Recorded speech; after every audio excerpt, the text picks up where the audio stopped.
describe what they look like? I could, but it would probably take a whole lot of time. The reason I state that, when I got out in 1989, we had cataloged 57 different species. You have individuals that look very much like you and myself that could walk among us and you wouldn't even notice the difference, except for some of the things that they might be able to go ahead, even in a dark room, and touch an object and go ahead and identify what color that object might be. They would have a heightened sense of smell, sight, hearing. The situation is that you have various types of what we normally call grays. We didn't call them grays in the military, but you had at least 3 types of the grays. You had some that were much taller than we were.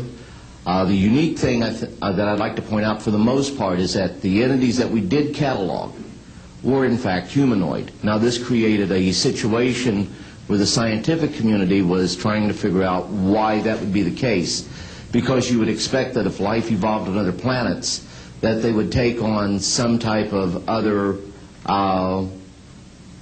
being, so to speak, not necessarily look humanoid or be bipedal such as we are.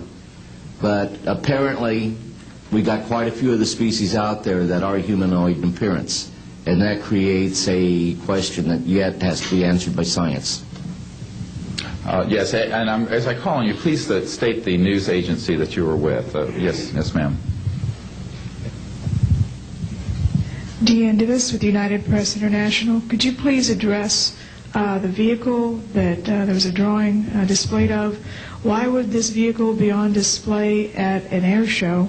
What is the power source that you are asserting is going to be so very useful? And how can you determine that this vehicle is not something that is being developed, by a government agency? In fact, I think that was the testimony. This is an alien reproduction vehicle, and just to be clear, this means that it is based on advanced anti-gravity and zero-point energy propulsion systems. Those are the propulsion systems. They are being manufactured by a consortium of companies that include Lockheed Martin, Northrop, SAIC, and other corporations. They do have superluminal capacity, in other words, faster than the speed of light capacity. I think Mr. McCandlish and other witnesses that he's identified could go into more of the technical physics of it. I'm just a country doctor from Virginia, I tell people. I mean, really. And but this is actually what is the reason it's called alien reproduction vehicle, is that it's based on the study of extraterrestrial vehicles, but it is manufactured by human military intelligence, aerospace contracting arrangements. And this is very important. It means that we, Homo sapiens, have the ability to access this so-called zero-point field of energy, which is the ambient field of energy from which all matter and energy is fluxing, and can access that energy and generate all the power we need to run this planet without fossil fuels or pollution. Do you have any direct evidence, though, that this, I mean, we're talking about the same government that's so appropriately named as a snooper program carnivore.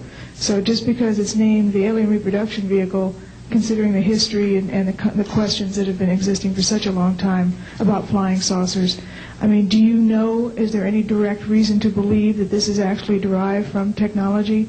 Any of the witnesses who can attest to that? And how would this, a propulsion system, a rocket engine doesn't necessarily translate into electricity.